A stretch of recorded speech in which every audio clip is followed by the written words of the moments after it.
Namaste viewers, welcome to Avinash Bio category. In the last video we focused on that is the structure of DNA. So today let me focus another major concept, that is the packing of DNA. How the entire DNA has going to be packed, that is inside the nucleus. In case of eukaryotes, suppose if it is a prokaryote, how the same DNA content has to be packed there. So let us focus on that packing process. During packing, how it is going to modulate, the DNA is going to change, and at that time how it is going to fold, and during the modification, that is during the packing of DNA, who are all the going to help for that packing process. So let us focus one by one on all those aspects today. Along with that one, today let us focus on some 2 or 3 numericals regarding that packaging process. I hope that today class will be interesting regarding to for your competitive examinations. Yes. If we consider the packing of DNA,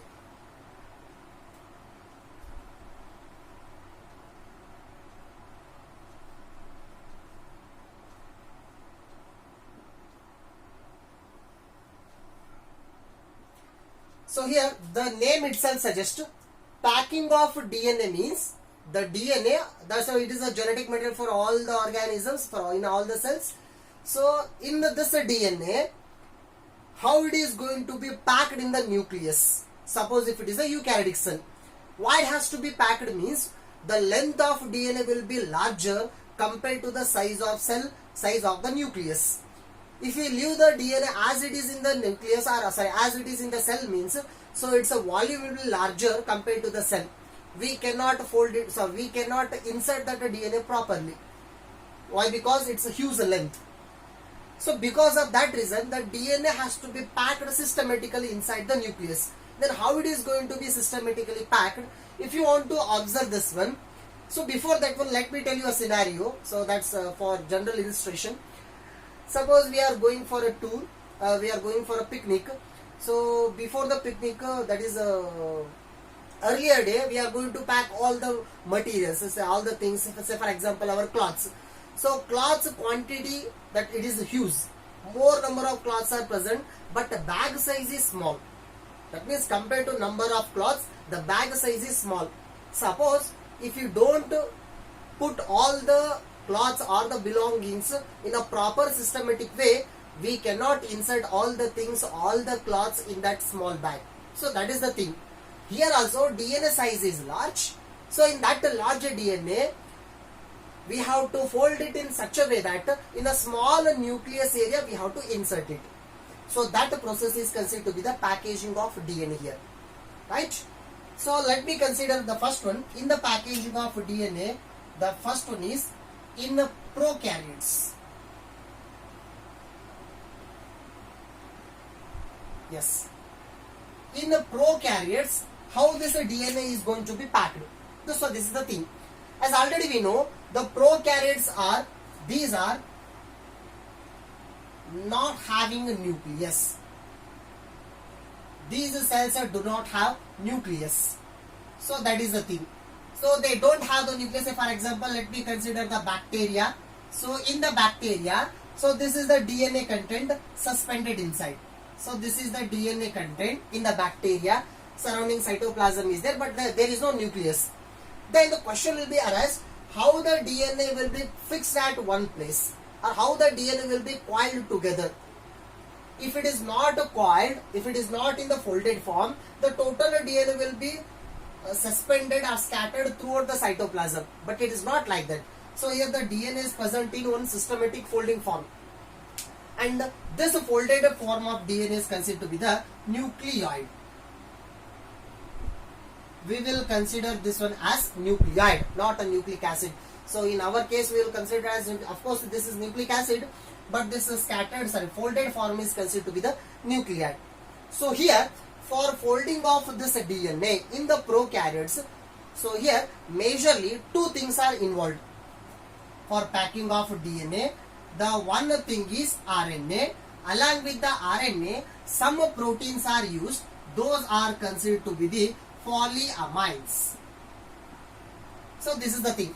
RNA along with polyamines, the DNA is going to fold itself and it will be present in one packed form. That is in case of the prokaryotes. And thing is, these polyamines are non-histone proteins. So this is the major thing. I will let us come to know what is that histone. So in the eukaryote case, we will come to know that one. But thing is, polyamines are non-histone proteins. That means whatever the amino acids are responsible for formation of the histone proteins, so that case is not present in case of polyamines. These polyamines along with the RNA, they are going to form the nucleide here. And here, this nucleide when it is going to form, so starting it will be present in the form of loops. Yes, it will be present in the form of loops. Loop means the structure will be like this. So these are the loops. So coiled form, suspenders, just like a spring. So how many loops are going to form means about 50 to 100 loops are going to be formed.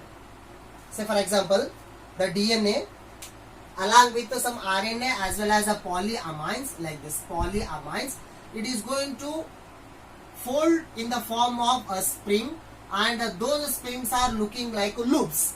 How many loops? 50 to 100 loops are going to form.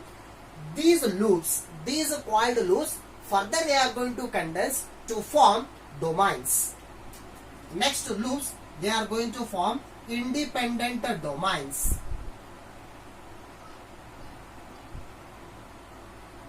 Yes. So this is, these independent domains, they will be scattered in the cytoplasm of the prokaryote cells. Say for example, bacteria.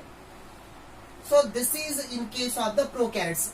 And here the thing is, in the prokaryotes, the packing of DNA is considered to be the simple process.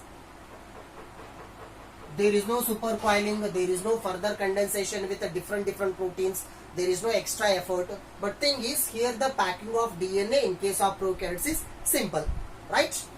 And the next one, the major thing if we consider, that is packing in the case of eukaryotes. Packing of DNA in case of eukaryotes. Yes, this is the major one we need to focus on. So as already we know, we are the eukaryotes. Maximum organs, so except these bacterial cells, like almost all the organisms are eukaryotes here. So in the eukaryotes, how the DNA is going to be formed? Why it is considered to be the complex? So here this process is complex. Packing process is complex. Let me tell you why it is complex. So here, first thing is, eukaryotes are having a nucleus, right? Eukaryotes are having a nucleus. Say for example, if this is the cell, inside the cell this is the nucleus. And here one more interesting thing is that in the eukaryotes, say for example human beings, let us consider human beings. In the human beings, in our cell, the length of DNA, our DNA if we consider, length of our DNA is 2.2 meter.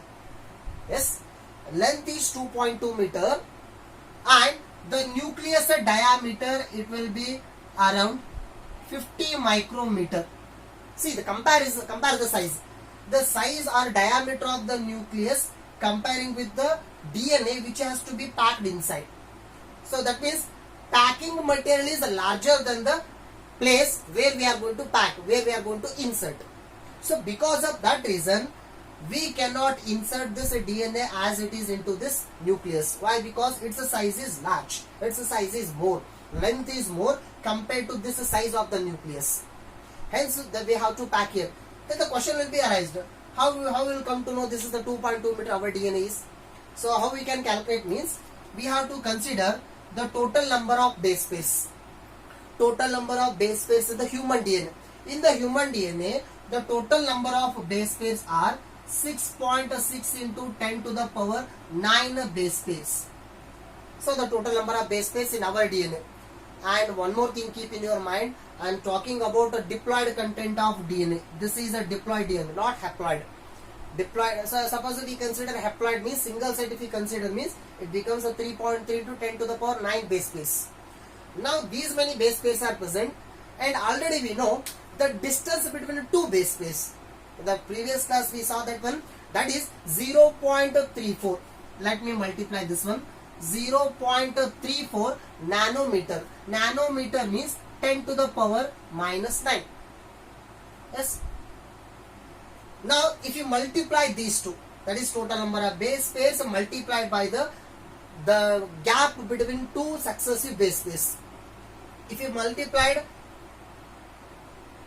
6.6 into 10 to the power 0.34, if you multiply it becomes 2.2 meter. So this is the size of our DNA, length of our DNA. Now this DNA has to be packed in a small area, that is in the nucleus. So how it can be packed?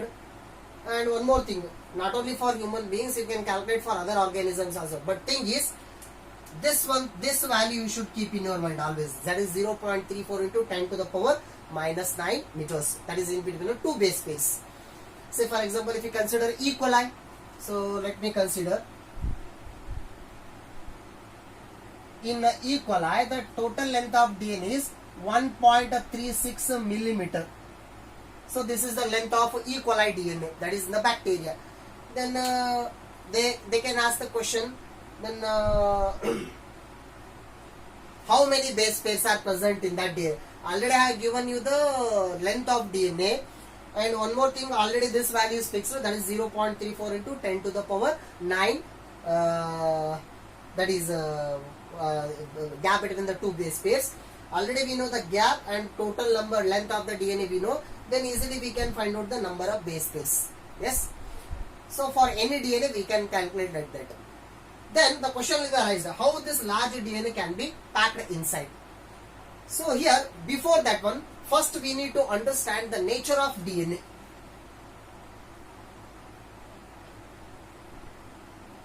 Nature of DNA, it is negative. I am talking about its pH value.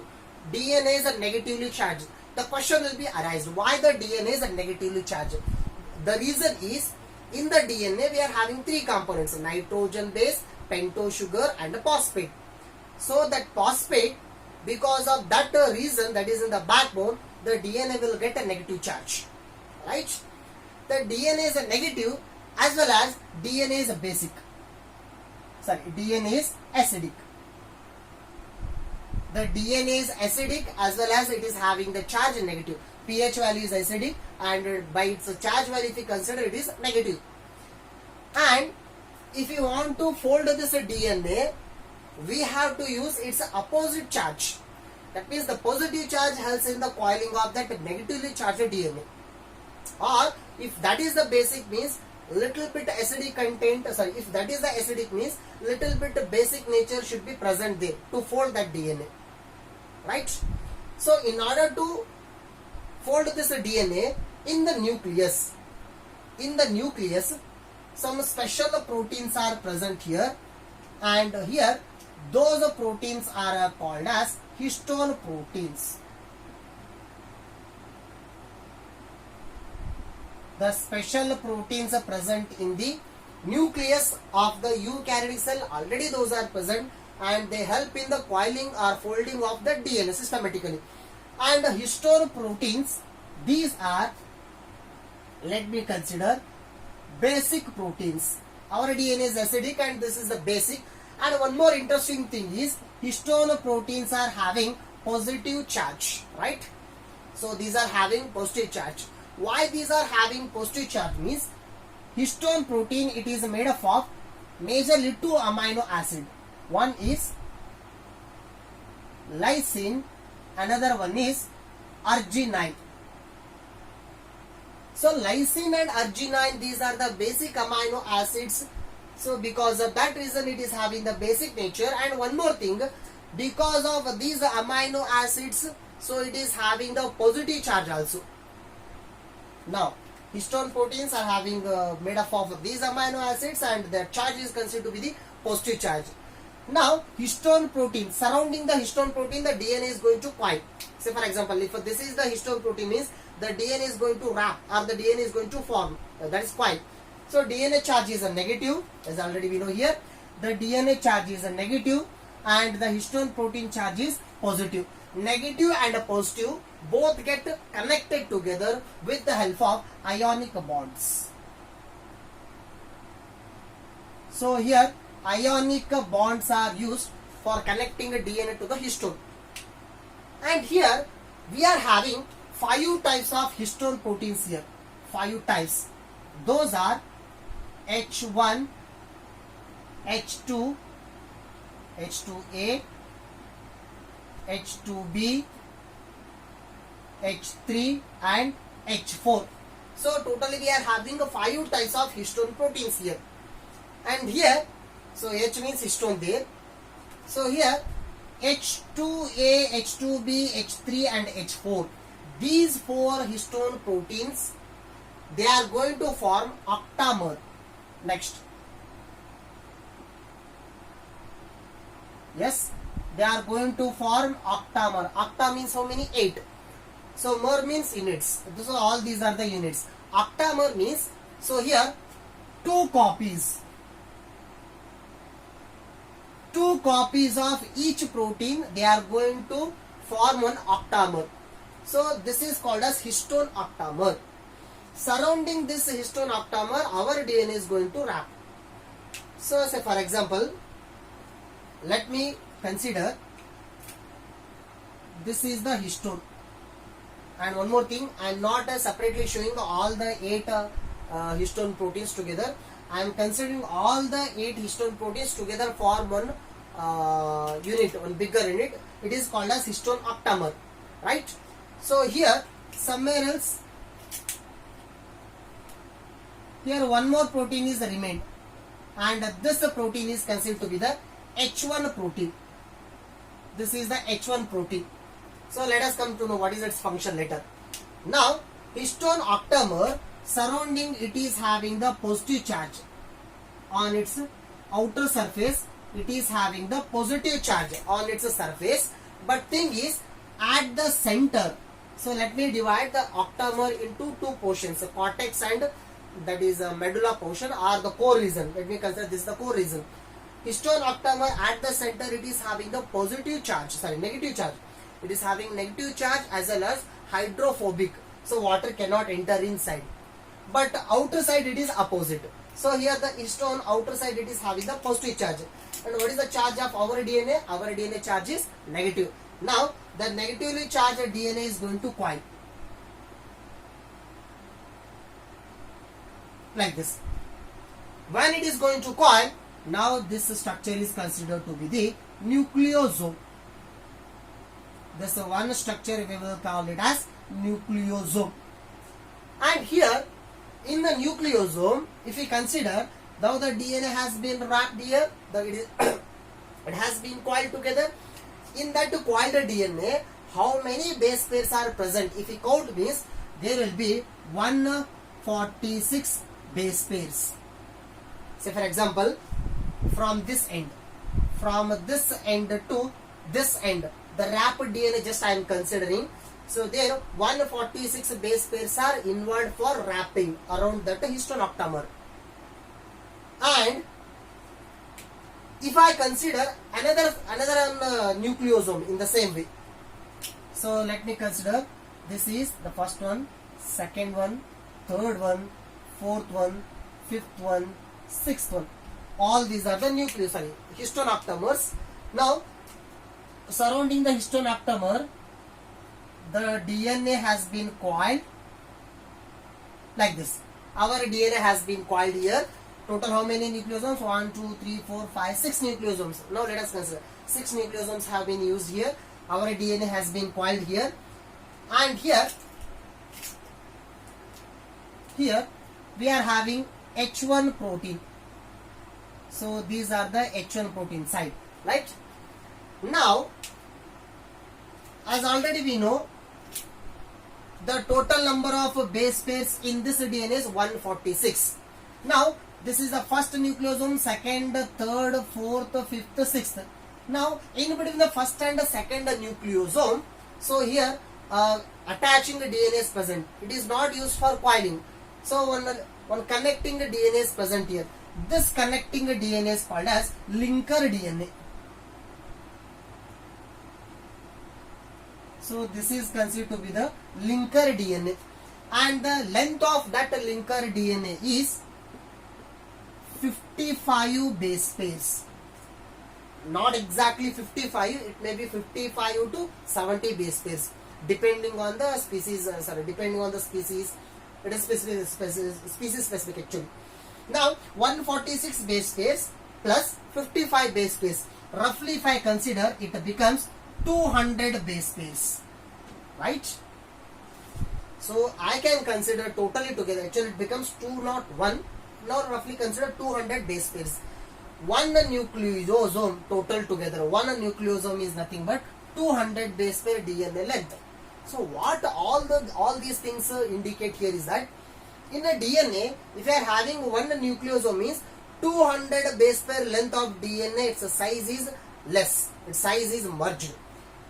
Such kind of, you are having many nucleosome means the length of DNA gradually decreases, and when the length is gradually decreasing, so packing system becomes more powerful. We can easily pack the DNA inside the nucleus well, right? And here, why I have shown the 6 nucleosomes here means, now all these 6 nucleosomes chain, now let me consider it as a polynucleosome. This total chain, if we consider, this is polynucleosome chain. Now this polynucleosome chain, it is folded in the form of circle. This total chain, it is folded in the form of circle, and that circle, it is having 6 nucleosomes, 1, 2, 3, 4, 5, 6. All the 6 nucleosomes it is having. So when it is going to form a fold, that fold, so all the nucleosomes are attached in the form of fold. For attachment, this protein is used. What is that protein? H1 protein. This H1 protein used in that folding, and it helps in the connecting of first nucleosome to second, second to third, like that. Because of that reason, it is considered to be the plugging protein.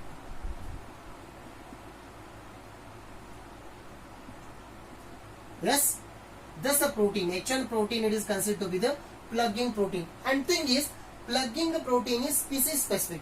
From species to species, it will be different. Now, it forms a loop, a circle is going to form. This circle, we will consider it as solenoid. So, single circle, one circle is going to form. We will call it as solenoids. Now, this kind of solenoids, many solenoids are folded together, same in this pattern only. So, this is one circle, right? Second circle, third circle, fourth circle, many circles have been folded. Many solenoids are going to fold. Finally, all those, they are going to form chromatin fiber.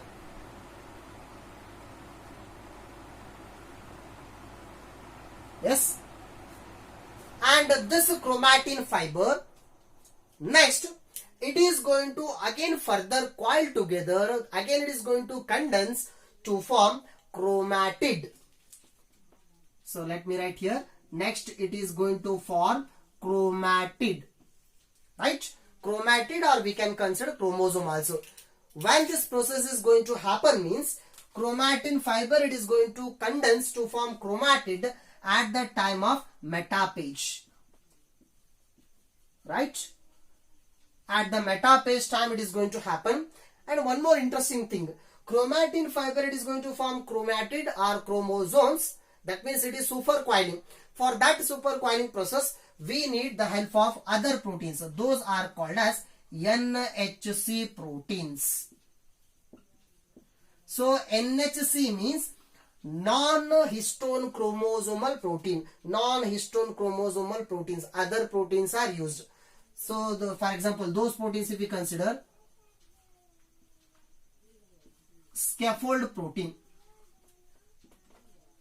Those proteins, usually we will call them as scaffold proteins. Those scaffold proteins are used for making the chromatin fiber into chromatid or chromosome at the time of metaphase, during the cell division, right?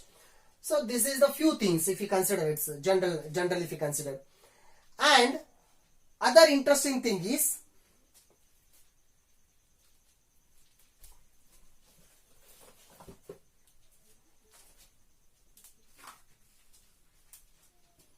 so let me rub it. If you want to take one screenshot of this one, and if we consider the other interesting aspects on this one,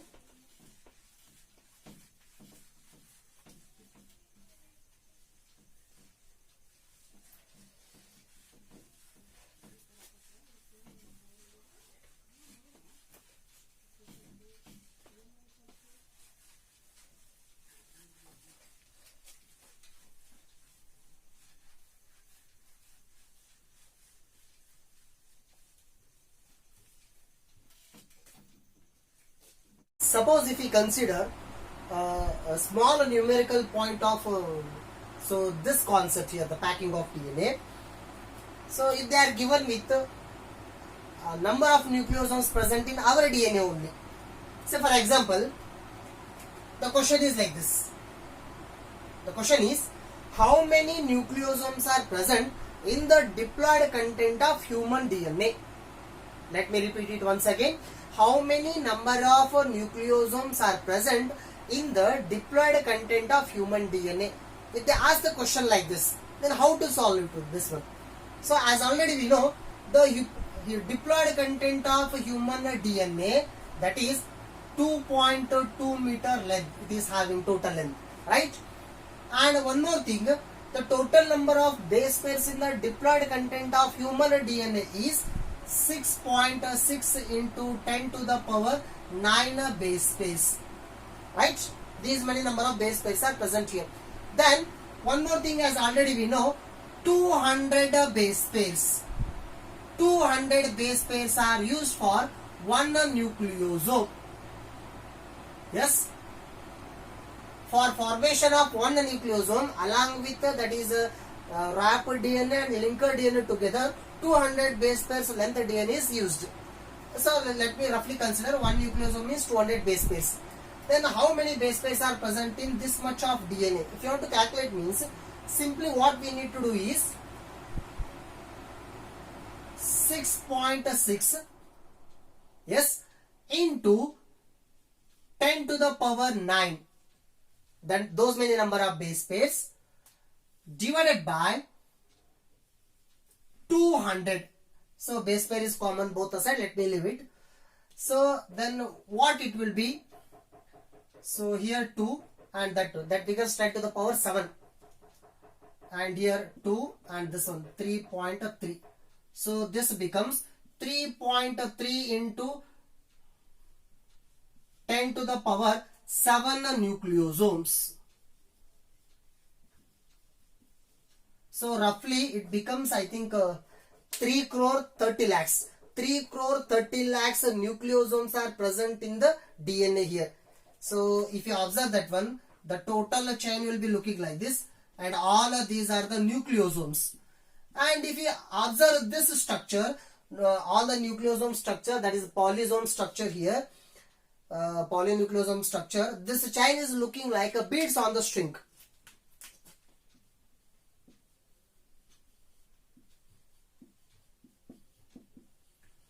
That means how the beads have been arranged on the string.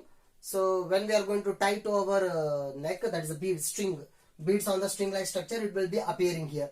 So that is going to condense together to form chromatin fiber to chromatid or chromosome. So that is the supercoiling. That is the next further step. So like this we have to find out the number of nucleosomes. Suppose, but thing is, we should know the number of base pairs in that DNA, or sometimes they will give the, in the question they themselves will give the number of base pairs. And but thing is, we have to keep this number in our mind, 200 base pairs per nucleosome.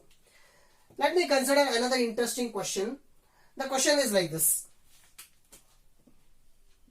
This question is by considering my first video and the second video, by considering both, right? So here the question is that 20% adenine, 20% adenine present in the DNA having the length 6.8 nanometer. Yes, 20% of adenine present in the DNA having the length 6.8 nanometer. Then find out how many sugar molecules are present, pentose sugar.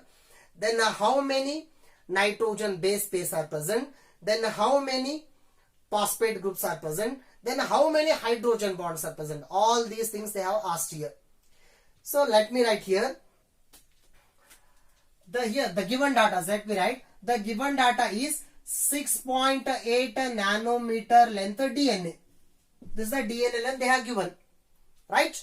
And in this DNA, 20% adenine nitrogen base is present, or adenine nucleotide is present. Adenylate acid, that is in the DNA. 20% is present. Then remaining things they have not given anything about. So the question is, we have to find out number of pentose sugars, number of nitrogen base pairs, number of phosphate groups, and number of hydrogen bonds. Now let us solve this one. The length of DNA is 6.8 nanometer. That means, let me consider the solution. 6.8 nanometer means 10 to the power minus 9. Right? And here, already we know the length between two nitrogen base pairs, that is 0.34 nanometer. That is also 10 to the power minus 9. Then how we can do here? 6.8 into 10 to the power minus 9 divided by 0.34 into 10 to the power minus 9. Both get cancelled. And now this becomes roughly 20 base pairs. Right? 20 base pairs of base pairs present in this much of DNA, 6.8 nanometer DNA. But thing is, one base pair means 2 nucleotides. That means it becomes 40 nucleotides.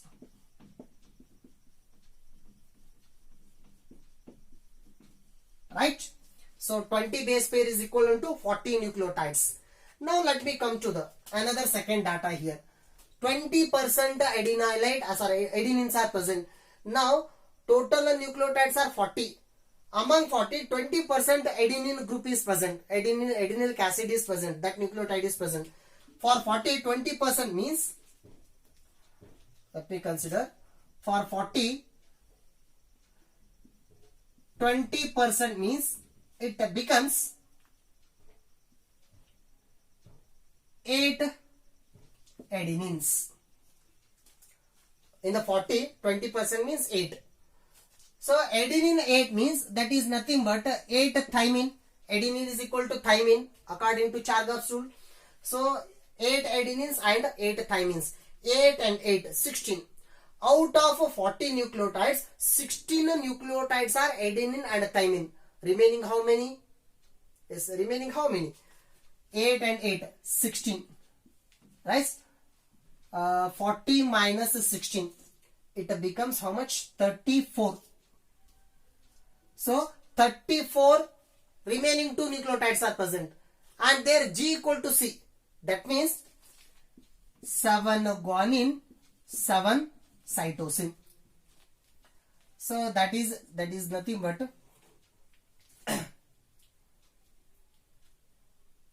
wait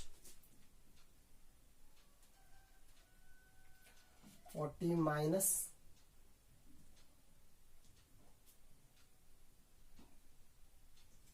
12. Sorry, it becomes 12. Why? Because 24 total. 24. Yes. So here 12 guanine, that is equal to 12 cytosine. 8 adenine, that is equal to 8 thymine. 8 plus 8 plus 12 plus 12. Total together it becomes 40 nucleotides. Right? How we find those 40 nucleotides? On the basis of this given number calculation, we found the total number of nucleotides are 40. 40 is nothing but 20 base pairs. Out of 40, adenines number already they have given. By using that number, we decided all the remaining 3 nucleotides number. Now the question is, we have to find out the number of pentose sugars. Yes, the first one. The number of pentose sugars.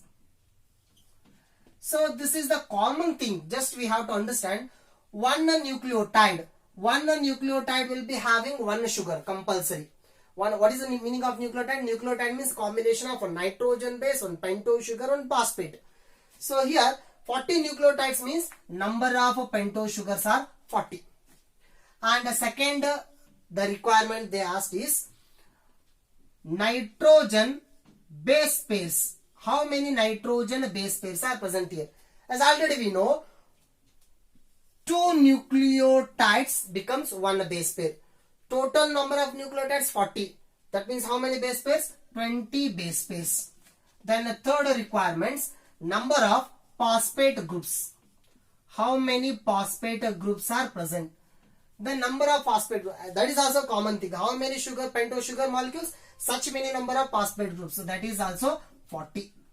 And last asking the thing is, so here how many hydrogen bonds are present here in this total length of DNA? If this is the DNA means, so it is having 20 base pairs, or individually if we count to 40 nucleotides. So as already we know, in between A and T 2 hydrogen bonds, in between G and C 3 hydrogen bonds, right? Now 8 adenine, 8 thymine, both are 8. In between 2 hydrogen bonds, 8 into 2 16. Yes, so here 16 hydrogen bonds, and here guanine and cytosine 12. So in between 3 hydrogen bonds means 12 into 3, that is 36 hydrogen bonds. So both together it becomes 52. So here number of hydrogen bonds is 52, right?